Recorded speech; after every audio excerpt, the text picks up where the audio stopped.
यांच्या जन्मशताब्दीच्या निमित्ताने मुंबई भाजपतर्फे आयोजित चित्र प्रदर्शनीच्या या उद्घाटन कार्यक्रमात मंचावर उपस्थित असलेले आपले राष्ट्रीय सहसंघटन मंत्री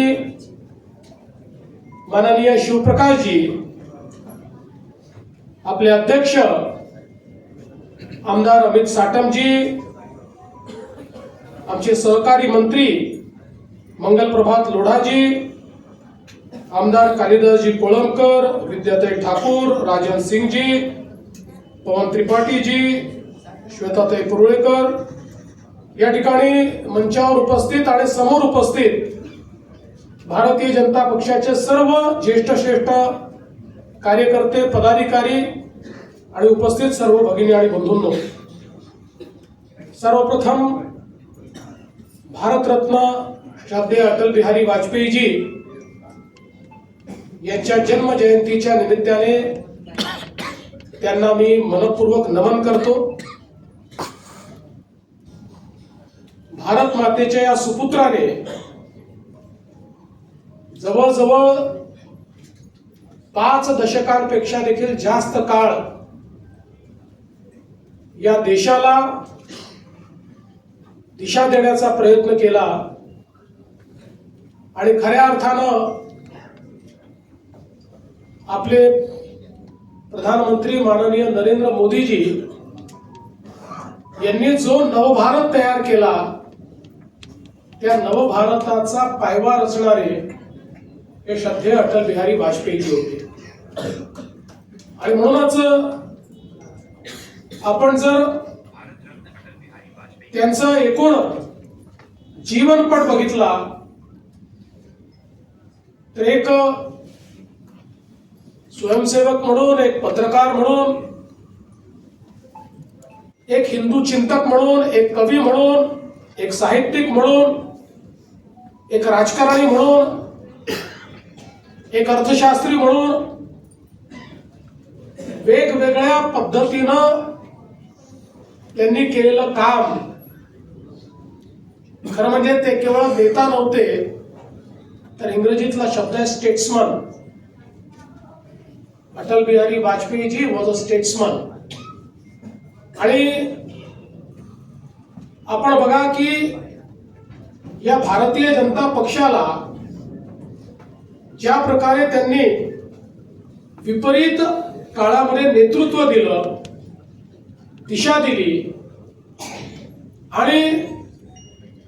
सातत्याने हिंदुत्वाची संकल्पना मांडत असताना त्याचा जो व्यापक विचार आहे, त्या व्यापक हिंदुत्वाच्या विचारापासून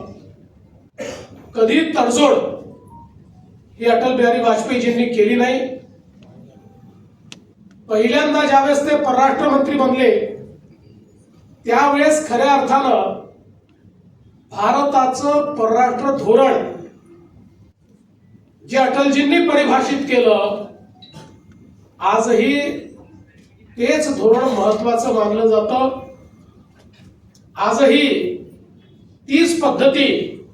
आपण स्वीकारतो, किंबहुना मध्यंतरीच्या काळामध्ये ते धोरण बदलायचा प्रयत्न झाल्यानंतर आपल्याला कल्पना आहे की त्याचं नुकसान देखील भारताला सहन करावं लागलं। आणि म्हणून एक द्रष्टा अशा प्रकारचं व्यक्तिमत्व अटलजींचं आपण बघितलेलं आहे। खरं म्हणजे या देशामध्ये पंतप्रधान म्हणून त्यांनी केलेलं कार्य हे अविस्मरणीय अशा प्रकारचं आहे। आपण जर बघितलं तर अटलजी नेहमी म्हणायचे की रस्ते हे देशाला एकात्मतेकडे नेतात, देशाच्या एकतेचा आणि एकात्मतेचा आविष्कार रस्त्यांच्या माध्यमातून होतो। आणि म्हणून या देशामध्ये पहिल्यांदा अटलजींनी हा निर्णय केला, पूर्व पश्चिम उत्तर दक्षिण सगळ्या दिशा भारताला त्या ठिकाणी जोडलं पाहिजे आणि मग गोल्डन क्वाड्रिलॅटरलची संकल्पना त्यांनी मांडली आणि पहिल्यांदा या देशाने वर्ल्ड क्लास हायवेज जे काश्मीर पासनं कन्याकुमारी पर्यंत आणि कच्छ पासनं कामरूप पर्यंत आपल्याला पाहायला मिळाले, याची निर्मिती ही अटल बिहारी वाजपेयीजींनी सुरू केली. अटलजींचं दृष्टिकोन यात आहे की ज्यावेळी त्यांनी प्रधानमंत्री ग्राम सडक योजनेची भूमिका मांडली त्यावेळी अटलजी असं म्हणाले कि एक गांव जब रास्ते से जुड़ता है तो उस रास्ते से उस गांव में शिक्षा भी पहुंचती है और स्वास्थ्य भी पहुंचता है, और उस गांव में पैदा होने वाला अनाज, फल, सब्जियां, दूध ये शहरों तक जाता है. तो इससे न केवल गांव लाभान्वित होता है बल्कि पूरे देश की अर्थव्यवस्था का, अर्थतंत्र का हिस्सा एक रास्ते से गांव बनता है.